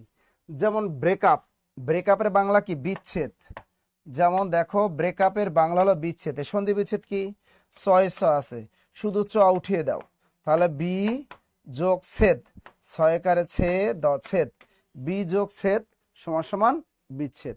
আমি বলেছি কোন সন্ধিগঠিত শব্দের মধ্যে চয়স থাকলে শুধু চ উঠাই দিবেন। ক্লিয়ার? এরপর দেখো বিচ্ছিন্ন। এরপর আমরা আর একটা দেখি বিচ্ছিন্ন। বিচ্ছিন্ন বা মুখচ্ছবি, মস্কের মু, খ চয়ছ বয়রসিকের বি, মুখচ্ছবি চয়ছ আছে, এটা হবে মস্কের মু, এই খ হর্ষচিহ্ন, মুখ যোগ ছবি সমান সমান মুখচ্ছবি, মুখ যোগ ছবি সমান সমান মুখচ্ছবি। চ থাকলে চয়ছ থাকলে চ উঠাই দিবা। এরপর মুখচ্ছবি।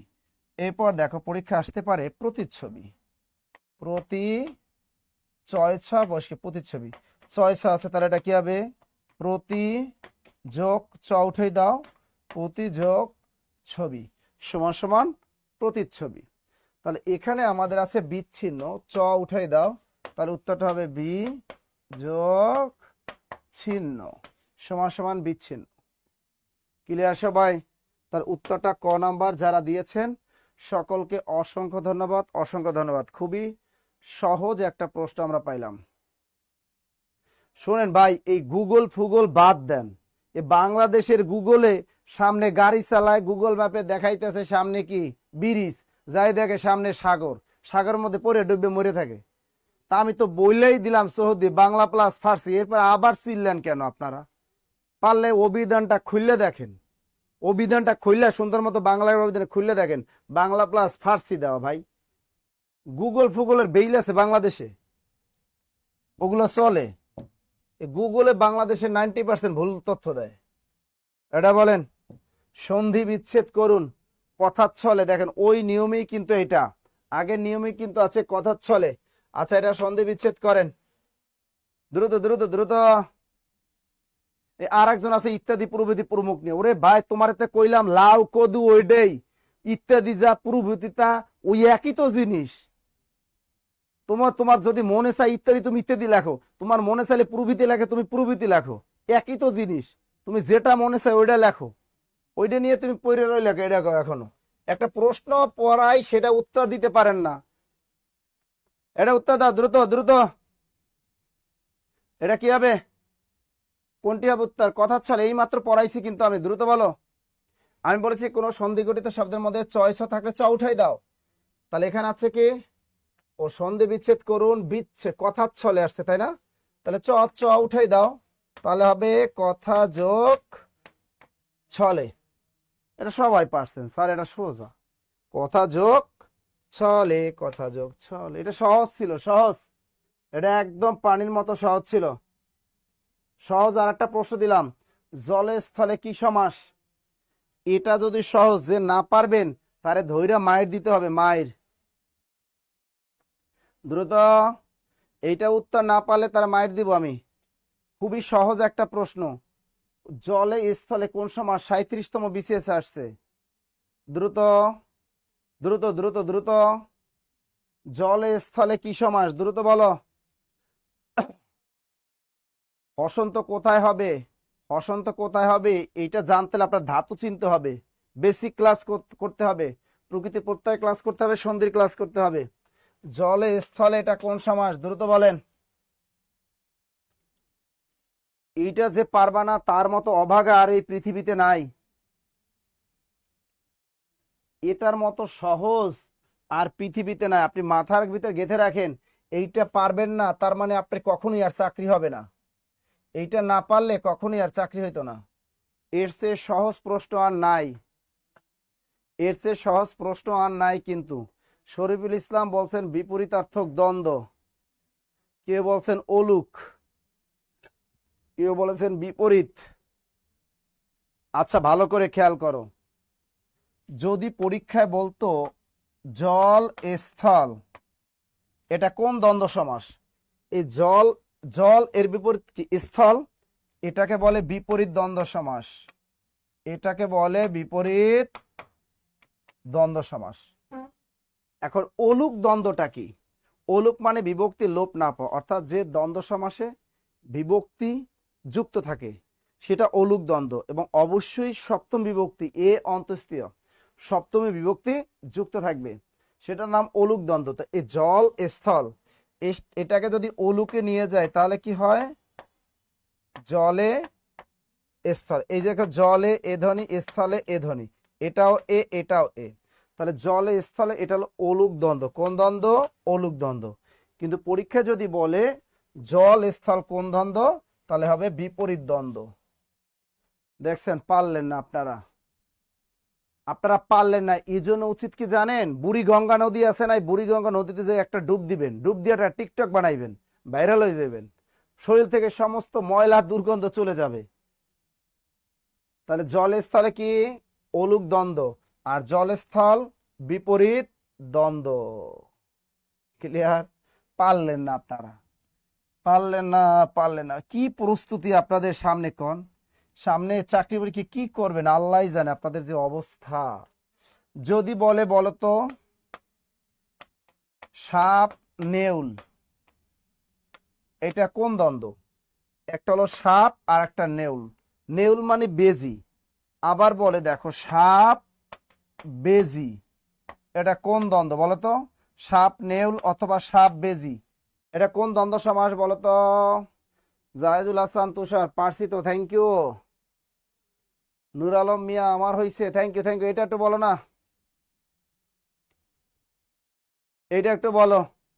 সাপ নেউল সাপ বেজি, সাপ নেউল সাপ বেজি, দ্রুত বলো। এই দুইটা বলো, দ্রুত বলো। এটা কোথায়? নাজমুল হাসান, সাইদুল স্যার কোথায়? অনেকবার বলছি, তিনি নাই। এটা তো তুমি নতুন আসছো মনে হয়, নতুন নতুন। আচ্ছা এটা কোনটা? সাপ নেউল সাপ বেজি, কোনটা হবে উত্তর? টাস টাস বলো। এইটা অনেকে বলো বিপরীত। আচ্ছা দেখো তো, সাপ আর বেজি, সাপের বিপরীত শব্দ কি বেজি? আমার একটু কও তো, সাপের বিপরীত শব্দ কি বেজি? আমার বলো না। সাপের বিপরীত শব্দ কোনটা বলি? বিপরীত শব্দ আমরা বলি কি? লেন দেন, তার মানে দেওয়া নেওয়া, আলো অন্ধকার, উঁচু নিচু, এটাকে বলি বিপরীত। কিন্তু সাপের বিপরীত কি নেউল হয়? সাপের বিপরীত কি এটা হয়? ক এটা কি? এই যে ফারজানা খান এতক্ষণ পরে একটা উত্তর করছেন, থ্যাংক ইউ আপনাকে। ফারজানা খান তিনি বলছে স্যার সাপ আর বেজি, নায়ক ভিলেন, আওয়ামী লীগ বিএনপি শেখ হাসিনা খালেদা জিয়া, এদের ভিতরে একটা বিরোধ কাজ করে। কি বিরোধ? বিরোধ। তাহলে স্যার সাপ আর নেউল, নেউল অর্থ বেজি, এটাকে এই দুটোটাকেই বলে বিরোধ দ্বন্দ্ব। কোন দ্বন্দ্ব বলে? বিরোধ দ্বন্দ্ব। আপনাদের বেসিক অনেক দুর্বল, আপনারা এগুলো পারেন না কেমনে জানেন? বেসিক দুর্বল।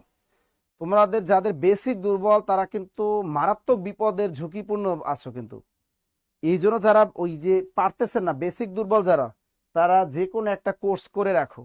হয় বিসিএস করো, না হয় প্রাইমারি ফাউন্ডেশন করো, না হয় নিবন্ধন ফাউন্ডেশন, না 11 থেকে 20তম গ্রেড।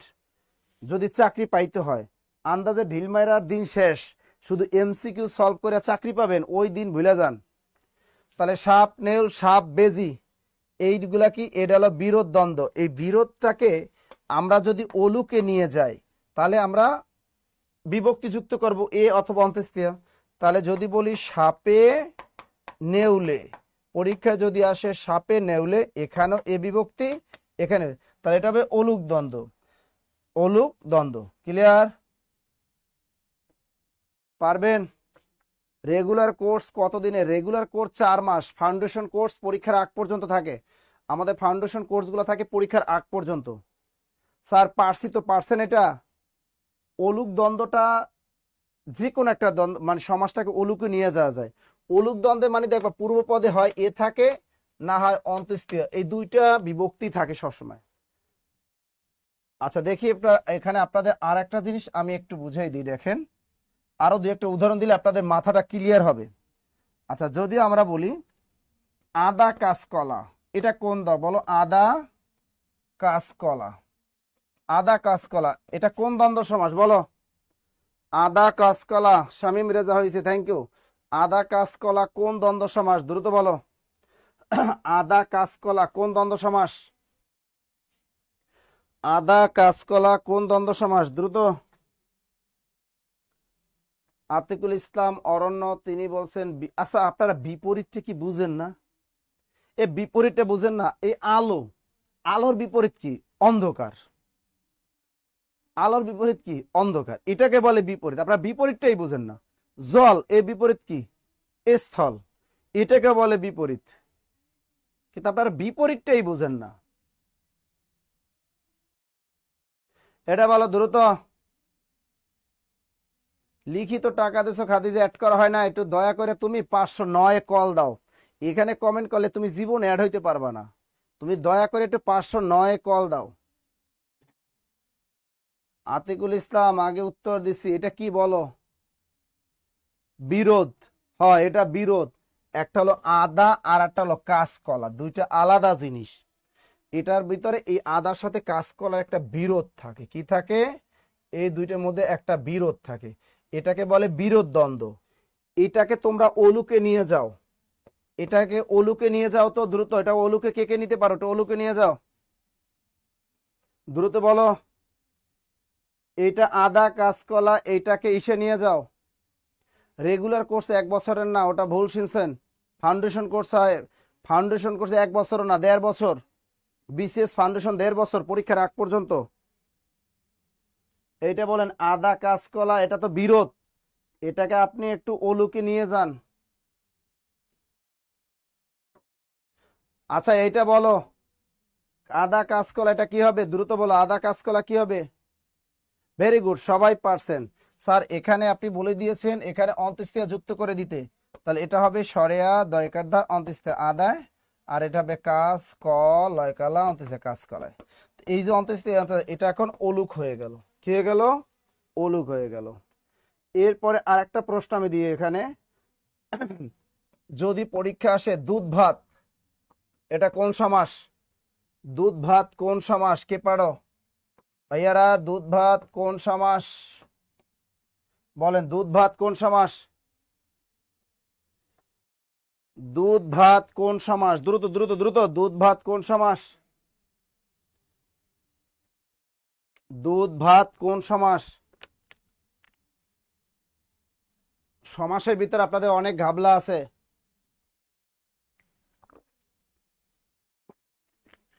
যারা সমাসের বেসিক ক্লাস করেন নাই তাদের ভিতরে অনেক ডাব্বা। দুধ ভাত কোন সমাস? কেউই পারতেছেন না রে। দুধ ভাত কোন সমাস? একজনে বলছে মিলনার্থক দ্বন্দ্ব, একজনে দুধ আর ভাত রে বিরোধ মারিয়ে ফেলাইছে। এই তোমরা কি মাথায় কাজ করে তোমাদের? দুধ আর ভাতের মধ্যে বিরোধ হইলে কেমনে? এ ভাই দুধের সাথে ভাতের কবে মারামারি দেখছো তুমি? আমার একটু কত বিরোধ দেখছো কবে? বিরোধ মানে কি? মারামারি। তা দুধের লাগে ভাতের কবে তুমি মারামারি দেখছো? একটু আমারে বুঝাও। তোমরা যে কইলা যে দুধ ভাত যারা কইতেছে এটা বিরোধ, দুধ ভাত এটা বিরোধ, তারা কবে দেখছো দুধের সাথে ভাতের সাথে মারামারি হয়েছে? আমার একটু কও, কবে দেখছো দুধের সাথে মারামারি হয়েছে? একটু আমারে কও, কবে দেখছো? এই দুধ ভাত হলো মধ্যপদলোপী কর্মধারায় সমাস। এটা হলো মধ্যপদলোপী কর্মধারায় সমাস। মধ্যপদলোপী কর্মধারায় সমাস। দুধ ভাত হলো মধ্যপদলোপী কর্মধারায় সমাস। এর ব্যাস বাক্য হলো দুধ মিশ্রিত ভাত। ব্যাস বাক্য হলো দুধ মিশ্রিত ভাত। এটা হলো মধ্যপদলোপী কর্মধারায় সমাস। এটাকে আমরা অলুক দ্বন্দ্বে নিয়ে গেলে হয়ে যাবে দশকের দুধ হয়কার দে দুধে ভয়কার ভাত তয়কারতে ভাতে। এখানেও এই বিভক্তি, এখানে এই বিভক্তি, দুধে ভাতে, এটা হয়ে গেল অলুক দ্বন্দ্ব। লিখছেন? দ্রুত লেখা, দ্রুত। দুধ ভাত যদি পরীক্ষা আসে এটা হবে মধ্যপদলোপী কর্মধারায়, আর দুধে ভাতে যদি পরীক্ষা আসে তাহলে হবে অলুক দ্বন্দ্ব। দ্রুত দ্রুত দ্রুত। যারা যারা বিরোধ কইলে আমি এই চিন্তায় বাঁচি না, দুধের সাথে কবে দেখছেন ভাতের মারামারি করতে? আমি এই জিনিসটাই বুঝলাম না, কবে যে তোমরা দেখলা দুধের সাথে ভাতের মারামারি। এটা ক্লিয়ার? দ্রুত দ্রুত দ্রুত। হয়েছে এটা? তাহলে দুধ ভাত মধ্যপদলোপী কর্মধারায়, আর দুধে ভাতে হলো অলুক দ্বন্দ্ব। হয়ে গেল? সমাসের বেসিক ক্লাস করবা, তাহলে আর জীবনে ভুল করবা না। এটাকে নিত্য সমাসের উদাহরণ কোনটি? নিত্য সমাস অপব্যয়, বাগদত্তা, দেশান্তর, বনজ। এটা পারবেন সবাই? সবাই প্রাইমারি লেকচার শিটে তো অলুক দ্বন্দ্ব, কে কইছে তোমার অলুক দ্বন্দ্ব?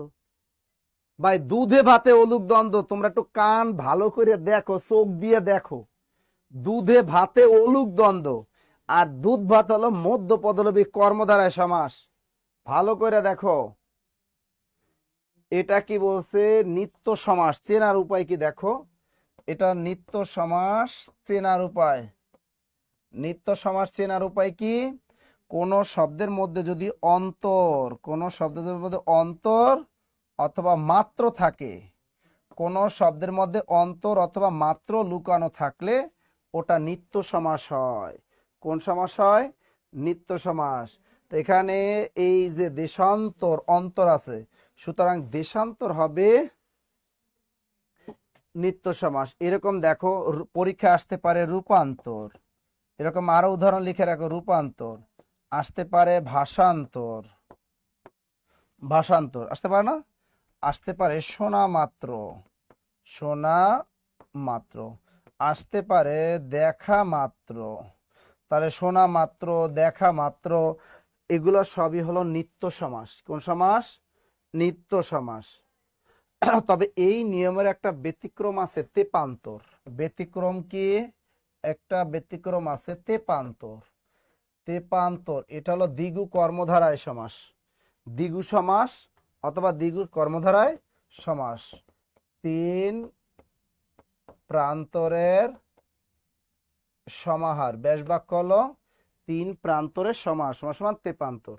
তা তেপান্তর এটা হলো দ্বিগু কর্মধারায় অথবা দ্বিগু সমাস। দ্বিগু কর্মধারায় অথবা দ্বিগু সমাস। দ্রুত লেখো। হ্যাঁ, কাল সাপ, কাল তুল্য সাপ, ওগুলাও নিত্য সমাস। ক্লিয়ার সবাই? এটা স্যার ভাবান্তর হবে না স্যার? ভাবান্তর, ভাব যোগ অন্তর, ভাবান্তর হবে, হবে না কেন? কিন্তু হবে না তেপান্তর।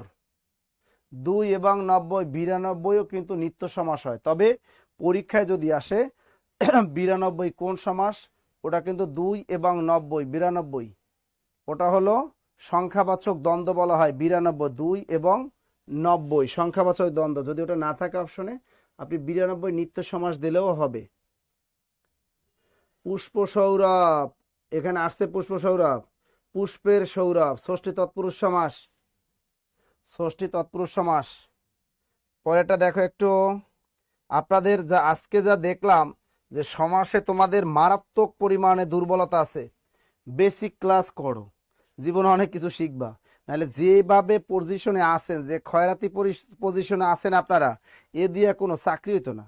বিসিএস ও টিকতেন না, প্রাইমারি তো টিকতেন না, ওই নিবন্ধন হইতো না। আপনাদের যে অবস্থা যা দেখতেছি, কি পড়াশোনা করেন আল্লাহই জানে, বাসায় বসে কে কি করেন আমি এই চিন্তাটা করি শুধু। দ্রুত বলো, এইটা কি? গমনাগমন শব্দটি কোন সমাস? দ্বিগু সমাস, বেতিয়ার বহুব্রী, দ্বন্দ্ব সমাস, নাকি তৃতীয় তৎপুরুষ সমাস? দ্রুত বলো। একজনে বিজয় রাজ, তিনি বলেছেন স্যার এটা হলো গ। বেসিক ক্লাসের মধ্যে রেকর্ড না পাইলে 509 কল দাও। এরপরে বলেন তো আর কে আছেন দেখি। আতিকুল ইসলাম বলছেন 3 দ্বন্দ্ব সমাস। দ্রুত বলো দ্বন্দ্ব। আর কোনটা আছে? গমনাগমন। হ্যাঁ, অনেকে বুঝতেছেন স্যার এখানে মূল শব্দ কি? মূল শব্দ হলো গমন ও আগমন। আগমন, তাহলে গমন ও আগমন সমান সমান কি? গমনাগমন সমান সমান হবে গমনাগমন। গমনাগমন, তা এটা হলো দ্বন্দ্ব সমাস। এটাকে বলে হয় প্রায় সমার্থক অথবা সহচর দ্বন্দ্ব। তা গমনাগমন কোন দ্বন্দ্ব সমাস? প্রায় সমার্থক অথবা সহচর দ্বন্দ্ব। লিখে রাখো সবাই। গমনাগমন হলো গমন ও আগমন সমান সমান গমনাগমন। এটা হলো প্রায় সমার্থক দ্বন্দ্ব অথবা প্রায় সমার্থক অথবা সহচর দ্বন্দ্ব। তো এখানে অপশনে আছে দ্বন্দ্ব, উত্তর হবে দ্বন্দ্ব। দ্রুত লেখেন। একটু কঠিন দিলে পারেন না আপনারা, ইস, একটু পরে আর থাকতে পারেন না, দেখছেন? পরেরটা দেখো, কোনটি নাম ধাতুর উদাহরণ? কোনটি নাম ধাতুর উদাহরণ? 43তম বিশেষ পরীক্ষার প্রশ্ন। কোনটি নাম ধাতুর উদাহরণ? চল, কর, বেতা, পর। এর চেয়ে সহজ আর কিছু নাই, এর চেয়ে সহজ আর কিছু নাই, একদম ইজি। দ্রুত লেখেন এটা। কোনটি নাম ধাতুর উদাহরণ? নাম ধাতু বেতা। মশিউর রহমান রাঙ্গা তিনি লিখছেন বেতা। দেখেন এটা একদম সহজ। নাম ধাতু কি জান? নাউন। নাম ধাতু মানেই মনে রাখবা নাউন। নাউনের সাথে, নাম ধাতু মনে রাখবা নাউনের সাথে, নাউনের সাথে কি? স্বরে আ প্রত্যয় যুক্ত হবে। নাউনের সাথে আ প্রত্যয় যুক্ত হবে। যেমন ঘুম, এটা একটা নাউন, এর সাথে হবে আ সমান সমান ঘুমা। হাত একটা নাউন, সাথে যুক্ত হবে আ, হবে হাতা।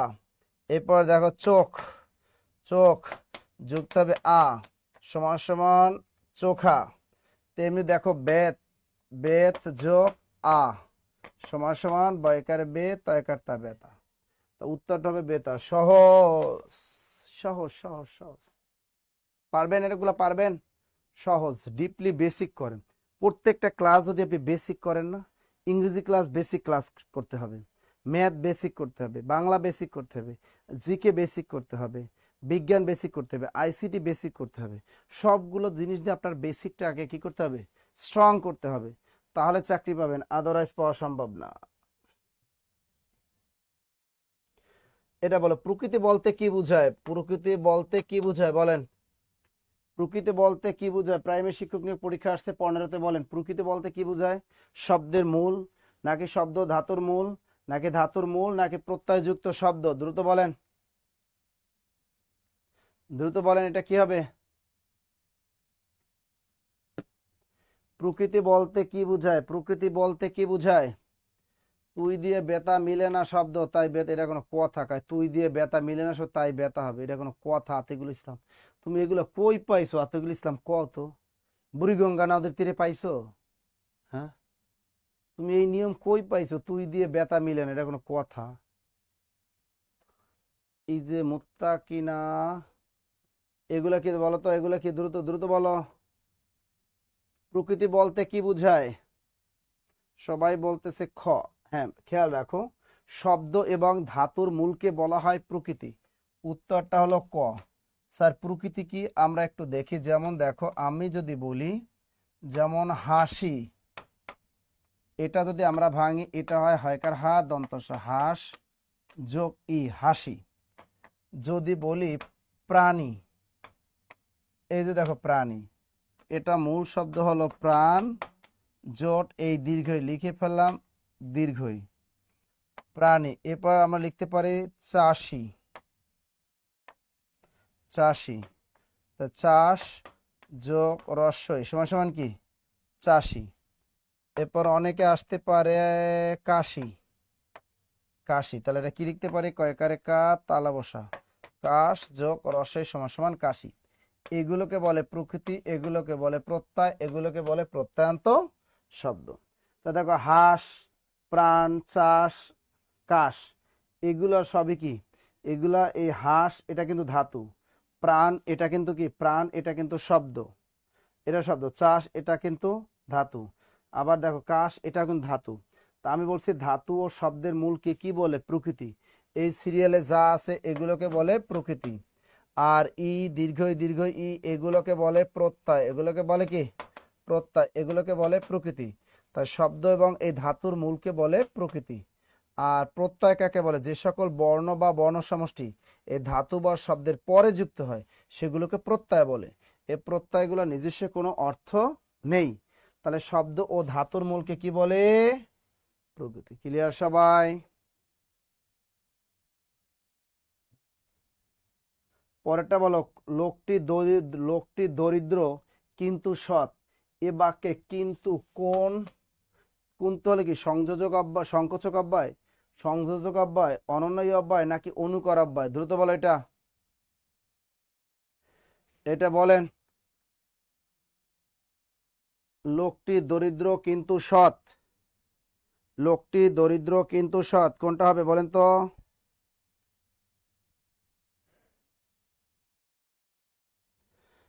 দ্রুত বলেন।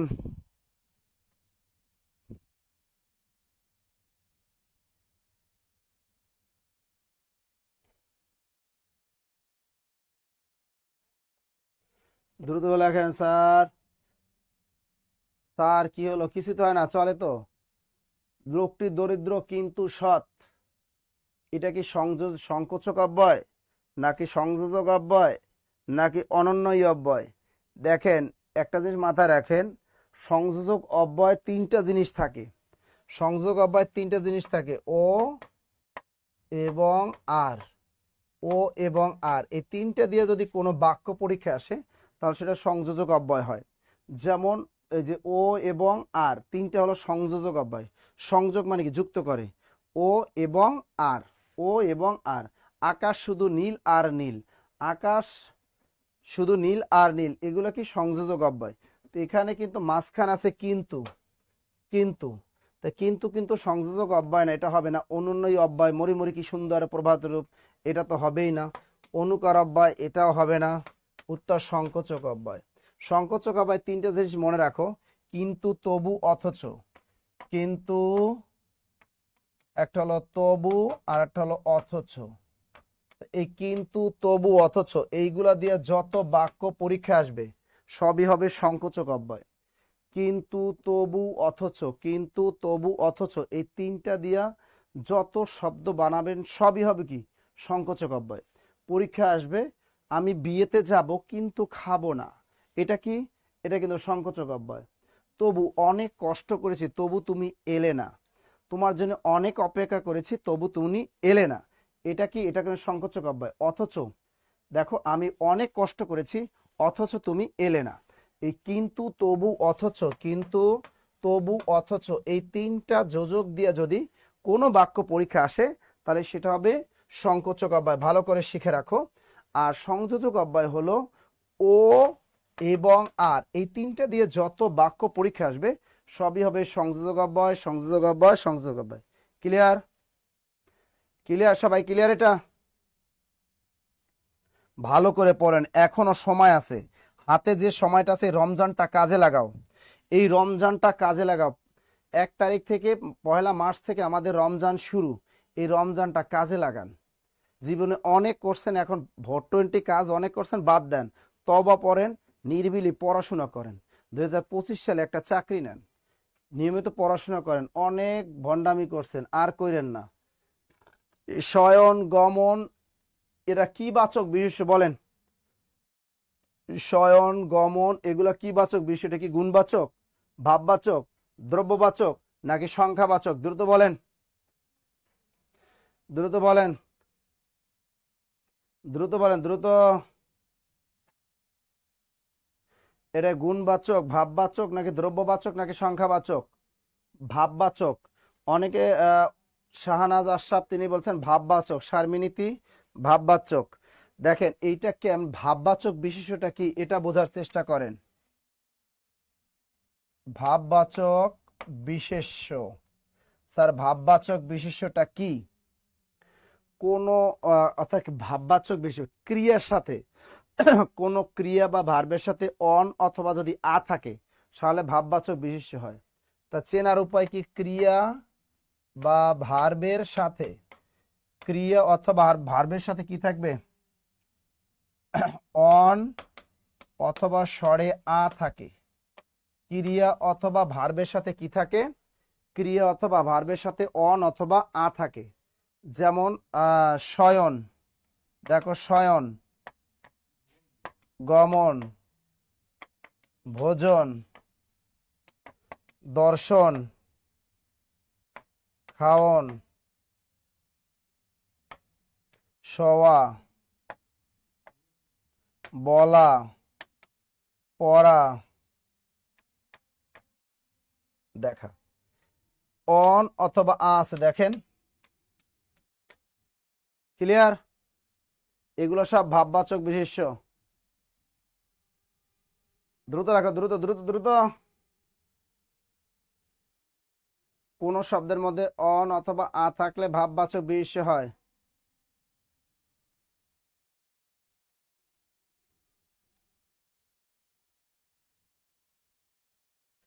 লেখা শেষ? ভাববাচক বিশেষ্য শেষ। আপনার পদ প্রকরণ পরীক্ষায় যে আবার এই ভাববাচক তা কিন্তু না। পরীক্ষায় গুণবাচক বিশেষ্য আসবে, পরীক্ষায় দ্রব্যবাচক বিশেষ্য আসবে, পরীক্ষায় সংখ্যাবাচক বিশেষ্য আসবে। এজন্য করতে হবে কি? বেসিক ক্লাস করতে হবে। বেসিক ক্লাসগুলো যদি করেন তাহলে ইনশাল্লাহ আপনি যে কোনো পরীক্ষা আপনি পারবেন।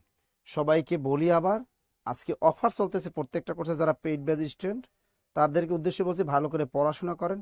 যারা শুধু ফ্রি ক্লাসগুলোই করেন মনে করতেছেন এই ফ্রি ক্লাসগুলো করে করেই আপনি চাকরি পাবেন, এই ধ্যান ধারণা ভুলে যান। ফ্রি ক্লাসগুলো করলে হয়তো আপনি কাছাকাছি যাবেন কোনো চাকরি পরীক্ষায়, কিন্তু 1, 2, 5 নম্বর জন্য ছিটকে পড়ে যাবেন। এই জন্য বলি হয় 48তম বিসিএস কোর্সে ভর্তি হন, না হয় 47 বিসিএসে ভর্তি হন, না হয় আপনি একটা প্রাইমারি ফাউন্ডেশন কোর্সে ভর্তি হন, না হয় নিবন্ধনের ফাউন্ডেশনে ভর্তি হন, না হয় 11 থেকে 20তম গ্রেডের একটা ফাউন্ডেশন কোর্সে ভর্তি হন। ইনশাল্লাহ বেসিক স্ট্রং হবে, আপনি চাকরি একটা পাবেনই, এটা নিশ্চিত থাকেন। ক্লিয়ার? আমাদের যে হটলাইন নাম্বারগুলো আছে হটলাইন নাম্বারে আপনারা এখানে এই যে দেখেন হটলাইন নাম্বার 019015195001, এই যে নাম্বারগুলো আছে এই নাম্বারগুলোতে কল দিয়ে আপনি ভর্তি হতে পারবেন। ফাউন্ডেশন কোর্স আমাদের 48তম বিসিএস কিন্তু 6000 টাকার কোর্স 4000 টাকা, কিন্তু 47 বিসিএস কিন্তু 2000 টাকা কিন্তু। এছাড়া ফাউন্ডেশন কোর্স কিন্তু আজকে অফার 1500 টাকা। ফাউন্ডেশন কোর্স সকল কোর্স 1500, আর রেগুলার ব্যাচের সকল কোর্সে 1200 টাকা। আর আমাদের অফলাইনে কিন্তু প্রাইমারি বলেন সকল কোর্স 5000 টাকা, শুধু 48তম বিসিএস 8000 টাকা। আমাদের হটলাইন নাম্বারে কল দিয়ে আপনি আপনার অনলাইনে ভর্তি হতে পারবেন। সকল কোর্সের সাথে বইগুলো কিন্তু আমরা ফ্রি দিই, এবং এই বইগুলো আপনার সুন্দরবন কুরিয়ার মাধ্যমে পাবেন। বেসিক ক্লাসগুলো করবেন, ফ্রি ক্লাসগুলো করবেন, আপনার বেসিক স্ট্রং হয়ে যাবে ইনশাল্লাহ। ওকে, যাই হোক আমাদের আজান দিছে, নামাজের টাইম হয়ে গেছে। ইনশাল্লাহ আমরা আজকে আর কন্টিনিউ করব না। আজকে আমরা যতদূর শিখলাম এ পর্যন্তই। ইনশাল্লাহ যারা ভর্তি হবেন ভর্তির জন্য হটলাইন নাম্বারে কল দিয়ে আপনি ভর্তিটা নিশ্চিত করবেন। ওকে, এতক্ষণ যারা আমাদের সাথে ছিলেন সবাইকে অসংখ্য ধন্যবাদ। যারা জব মেডিসিনের ক্লাস নিয়মিত দেখেন, যারা শেয়ার করেন তাদেরকে আরও অসংখ্য ধন্যবাদ। অনেকে তো আছে যে মানে শেয়ারও করে না, চুপি চুপি খালি ক্লাস দেখে, এরকম থাকবেই। আপনারা যারা নিয়মিত শেয়ার করেন তাদের অবশ্যই অবশ্যই থ্যাংক ইউ দিচ্ছি আপনাদেরকে। আপনাদেরকে অসংখ্য ধন্যবাদ। আপনারা নিয়মিত ক্লাস দেখেন, নিয়মিত ক্লাস শেয়ার করেন। ভালো থাকবেন, সুস্থ থাকবেন, ইনশাল্লাহ দেখা হবে আবার। হ্যাঁ, আল্লাহ হাফেজ।